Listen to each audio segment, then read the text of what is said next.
Hey guys, just a quick video myself and Teal decided to make. Figs Teal. Okay, so I just wanted to share a video that I share a lot with couples in our office when they come to see me. I say our office, but rarely Teal and I sit with a couple at the same time, but we do share the space. So one of the things that happens a lot in relationship, and certainly happens with you and me, is despite whatever level of expertise you have, God, it looks weird. Like one of my eyes is smaller than the other with the angle that I'm at. I've always noticed that about you. I have like a small little eye. Just one. But yeah, so one of the things that happens, even if you become an expert at all of this, like, understanding your vulnerable feelings and understanding the other person's really feeling vulnerable, they're not just being mean, and that you get in cycles with each other, is that no matter how brilliant you're going to get at this, you're going to get in cycles. You're going to fight. It's going to hurt like hell, and you're not going to be able to get out of it for some period of time. Now, hopefully that period of time is only a few seconds, right? But you're never going to get to a place where you're not going to fight at all. You're just biologically not built like that. Because love is so important, because connection is so important, when it looks to you like the person that means the most to you to be there for you is not there for you in some way that you have a sensitive spot around, you're going to feel hurt, you're going to get reactive, even if it's only for a few seconds. Especially my wife, Teal. She gets very reactive.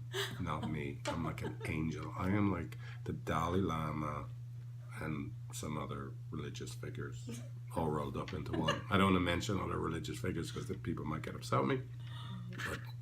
But anyway, so basically you're definitely going to get hurt. You're just going to get hurt, right? So I tell the story because people always think, like, if I get really, really good at all this stuff, Figs, that you're telling me, and on like all this emotionally focused therapy stuff, then like I'll never ever have to get in a fight with my wife or husband. Not gonna happen. You're definitely gonna fight for the rest of your life, right? But the most important thing, the magic happens in the repair. How long does it take you to give yourself and your love, your partner, your spouse, whatever you call them, your little nunu, your little Nikki Tiki Too. Cinnabon. That's what I'd like you to call me. Cinnabon. Oh, new name. I like Cinnabon. Notice. So, Cinnabon. It goes with your new hairstyle. I like it. So my little Cinnabon, right? So I don't even know what I was saying now. I got so distracted. What was I saying? The story that you tell about us that helps me straight to client. Before that, but what was the whole point about this little Cinnabon? We were talking about with your partner. It's just like, I know it's something about like, yeah, the magic's in the repair. How long does it take you and your partner? How long does it take you to give yourself and your partner a chance to repair, right? You're going to get in conflict. How do you minimize the amount of time that you spend in your cycle, what do we call our cycle? Dueling Geminis. Dueling Geminis. That will give you a sense of how fucked up our cycle is. Well, I'm fucked up. I'm actually the Gemini. She's just pseudo pretend Gemini. But okay, so here's what I was going to do. I was going to tell you the story about, like, about I'm trying to get more even with you. I'm so big compared to you. Look at this. Like, I'm way back there. But like, I'm a monster. You are. I hate the fight. You're Shrek. I do. I look like Shrek. Would you look at the size of my head? Look at that. Look at the size of my head. But I'm unusually just like... You're a little small, but like, I'm like, look at that. I'm sorry. Sorry for such a big head. I do have a bit of a big head too. That's why I make the videos.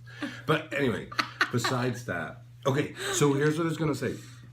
Here's the story we tell, right? So one day, a couple of years ago now, right? We're taking, our dog, like, gets really hot or whatever here in San Francisco, September, October. And our dog still had this, like, crazy big mane of hair. Right? Sorry, hold on. She's Labradoodle, right? Fluffy. But we like, fluffy. We like her looking fluffy. We don't want her to look like a poodle. We don't want her to look like a show dog. We like our dog to look like a friggin' mangy, scruffy, there's a real dog straight out of the woods, right? Mangy, especially. Well, very mangy. Mangy is in. Okay. Right? But, of course, there's a limit to how mangy, there's a limit to how mangy your dog can be. Because people think you're a bad dog owner. That's true. I know. So anyway, I was very proud of myself. I actually booked a grooming, and I brought Zephr. I walked her from my house. It's like almost 2 miles down to the groomers. Yeah, it was far. It was a long walk. Yeah. So I brought Zephr down to get groomed, and I was so proud of myself because, of course, as a withdrawer, all I want to do is have Teal be happy with me, right? And that she would actually be, yes, he really showed up for me, and I could feel like, okay, everything is okay.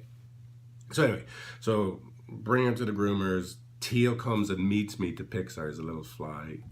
Well, it's probably not even real. Just a nervous tick of mine. The delusion. Yeah, sorry. So anyway, Teal comes with me to pick up Zephr because she is actually happy with me. And anyway, the big moment comes where they let Zephr out.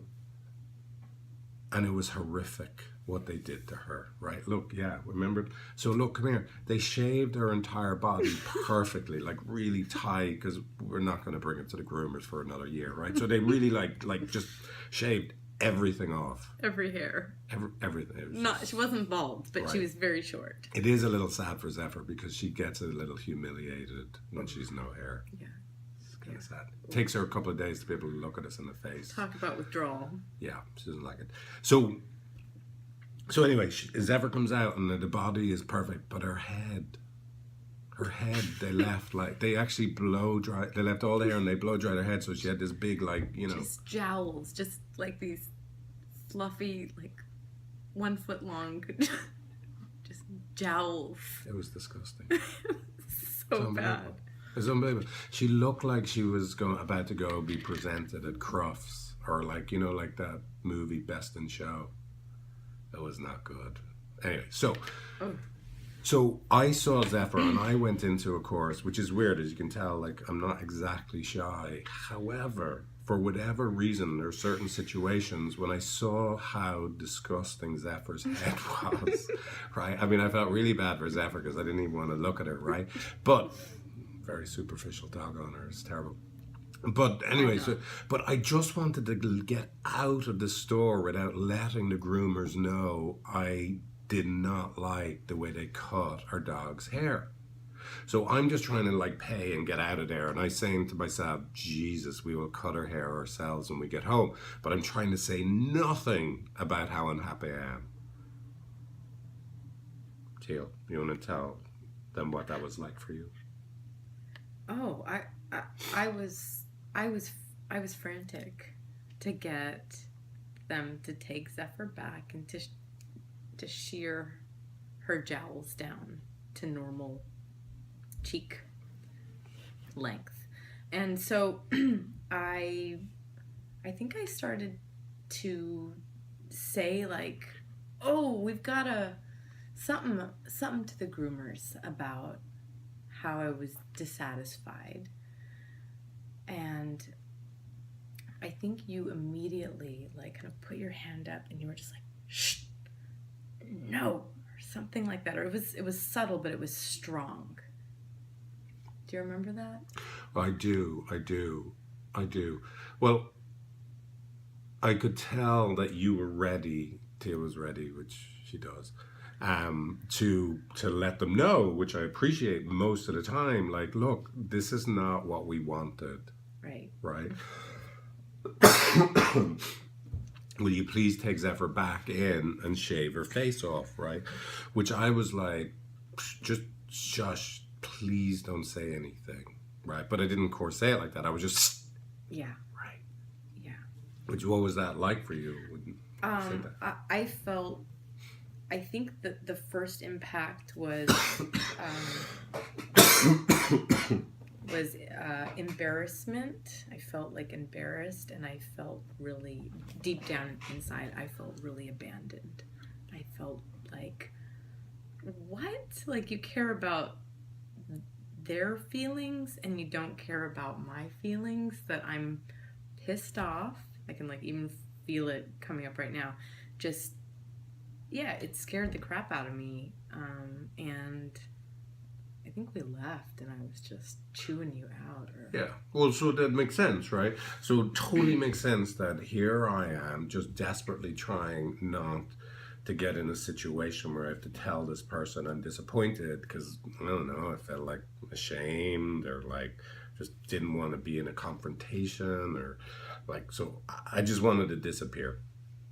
But of course, as I'm trying to disappear, it then appears that I'm just trying, like, totally abandoning Teal. So it totally makes sense that you would have felt abandoned and it would have really, really hurt, and you would have felt embarrassed in front of this other person, as if, like, I cared about their feelings more than you, right? But then, when you are pissed at me, right, then, of course, I see Teal is pissed at me, then I feel freaking pissed off too, because I hear on my, like, I'm in pain, I'm desperately trying to survive this moment, I'm collapsing here, and you're going to be pissed off with me. Right. So I felt abandoned too. Right. We both felt abandoned. Right. So we left. Yeah. And I remember when we got outside, we left and we didn't get anything done to Zephyr's jowls. We left the place. So sorry. Yeah, no. Yeah, we left the place, and I remember coming outside, and you were really, really upset with me. You were just like, I can't remember. Of course, it's 2 years ago, but you were like, don't shush me again. Yeah. And what are we gonna do? What I think I was just turning all of my anxiety and my abandonment into the frantic energy of, what are we gonna do now, huh? We can't go back now. We've left. You know, it was even like, I couldn't even speak about just what happened for me inside, even at that point. Right. I was just like, we're screwed. Like, Zephyr's hideous. And I can't believe you didn't stand up for me. Right. So I was way kind of reactive in that moment. Super, super scared. Yeah. So, I felt so powerless. I felt so misunderstood. I didn't know how to make it better now, and I could see Teal felt abandoned, and it's just like, oh my God, that's not what I meant to happen. I just didn't know what to do. I just wanted to get out of there, and now you're upset with me and hurt, and I just felt impossible. So I remember we walked up to the place we'd already planned to go eat, and we sat down at the table, pissed, ordered our food, pissed. Which, by the way, I've been in America now so long that pissed I meant in the American way, as in angry, not pissed as in drunk. This is the middle of the afternoon, and San Franciscans don't drink in the middle of the afternoon. But anyway, so we're both angry with each other. And then I remember, and I know you, Teal, and this, to your credit, you're really good at this. You reached across the table and took my hand. And you remember what you said to me when you took my hand? I said, and it was really real for me. I saw your collapse, and I think you shared enough with me at that kind of preceding even sitting down at the table. I said, it completely makes sense to me that, that you felt unappreciated, you felt embarrassed, you felt ashamed, you didn't want to speak up to the groomers, and that when I kind of attacked you, how we've left now, you just didn't stand up for me, and now we're screwed with a fluffy jowled dog. How much that hurt for you, how it touched that freeze of, I thought I was doing so good by getting Zephr groomed in the first place. We even went to go pick her up together, and I didn't handle it right in terms of what I thought was right. And so I reached out and I said, it makes sense to me what happened for you. Yeah. And that really meant a lot to me, right? I mean, it just like, when I felt like there was nothing I could do to make it better, I didn't feel understood, I couldn't imagine I could say anything, for you to just volunteer that, to reach out and take my hand and to say, like, I totally understand why it hurt. Because also, you know, it totally makes sense to me that you would have felt abandoned anytime I go into a collapse, even if it's justifiable. Of course it's going to make you feel, you're going to feel abandoned, right? Because me being present and seeming like I care about your feelings is the most important thing, right? Right. Right. So in that moment of us being able to reach across the table, you know, thanks to you initiating, Teal, right? And take each other's hand and feel like, oh my God, we're connected to each other again. That was terrible. I ended up feeling like I didn't know what to do and I was powerless and I just wanted to disappear, and you ended up feeling abandoned and it was just terrible. And yet here you gave yourself and you gave me a chance to repair. And I was willing to accept it and give myself and you a chance to repair. Right. Now, from that place, this thing that seemed unimaginable a moment ago, just like freaking 10 seconds earlier, what are we going to do? We can't go back. We don't know. What are we going to do? We're going to have to cut the hair ourselves at home. Like, all of a sudden, it was so easy then for me just to say, here, would you call them back up and see if they would just do her face again? Please. And you were like, okay. And Teal was able to then, and willing, right, just to walk Zephr the 2 blocks back to the groomers. I think you actually came with me. Did I? But I was kind of the, all right, here she is, shave. That's good. I'm surprised I came with you. Did you think you were like hiding? Yes, that's the image I have, is me hiding, that I did not want to be seen again. Oh, yeah. We walked back. You stayed with me. Actually, that was part of the repair for me. I'm starting to feel senile, but I'm glad I came with you. That's great. Good. Yeah. But thank you. But so here's the look. The moral of the story is, come here. We are whatever level of experts we are at this stuff, and I've got raw spots inside. I collapse sometimes. I want to disappear. Making videos, I can feel like that. Teal, do you have any raw spots inside? Yes. Yeah, making video.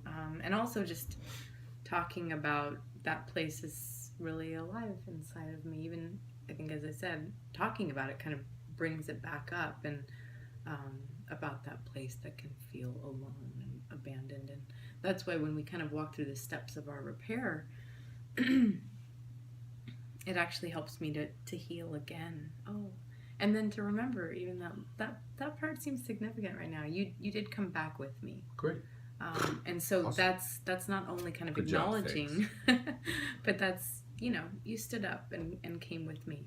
I was the awesome. head honcho. Here she is. Give her the shave. How could I forget me being so good? That's why we did this video. Huh. It's great for me to remember I was actually good once. Yes. Hey. So come here. So here's the deal.